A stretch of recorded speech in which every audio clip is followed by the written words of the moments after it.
So gbogbo èyí tí ẹ wà nílẹ̀ Yorùbá ẹ ti máa gbọ́ ta máa ń pariwo pé ibì kan wà ní UK tí bàbá Awólọ́wọ̀ tó rà nígbà tí wọ́n ń ṣe regional government. Building yẹn náà ni ẹ̀ ń wò, òun ni wọ́n ń pè ní Nigerian House. So gbogbo wa tí a bá ní Nigerian House building yẹn lélẹ́yìí ló wà lórí Great Scotland Yard ní number 9 Northumberland. Ó bẹ̀rẹ̀ láti ẹ̀gbẹ́ lọ́hùn títí dé ẹ̀jì bíbà. Òun náà ni ẹ̀rí tí wọ́n fi flag Nàìjíríà sí lókè ẹ̀ tí arákùnrin kan wà ní abẹ́. So building gangan ni a máa ń pè ní Nigerian House.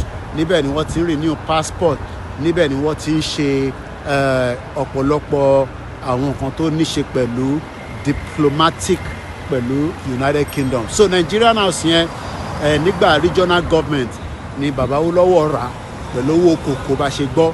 Nísìnyí owó kòkó ò ṣe rà nǹkankan mọ́ torí pé a lè lọ sínú oko mọ́, àbí mo parọ́, nígbà tí àwọn terrorist tí wọ́n ti wọnú gbogbo ibi tí wọ́n ń pè ní ilẹ̀ Oòduà, ilẹ̀ Káàárọ̀ Oòjíire. Orúkọ mi náà ni Ọláyọmí Kóìkì tí gbogbo ìmọ̀ sí Kóìkì Media. Láti iléeṣẹ́ wa la fi ń gbé fídíò ìjáde pé Kóìkì Media bringing the world closer to your doorstep. So gbogbo wa tí ẹ bá ń gbọ́ Nigerian House building yìí náà ni òun ni wọ́n ń pè ní Nigerian House. Òun lẹ̀ ń wò yìí ẹ ti rí ọkọ síbẹ̀ Nigerian House.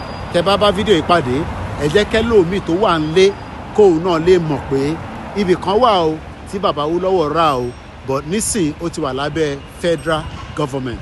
Báwo la ṣe máa gbà padà? Ìyẹn nígbà tí a bá ti ń kúrò nínú Nàìjíríà officially, àmọ́ bá ṣe máa gba building wa padà. Ẹ ṣé gan ni o. Èní ní ọjọ́ 4 oṣù kẹwàá ọdún 2025 láti United Kingdom.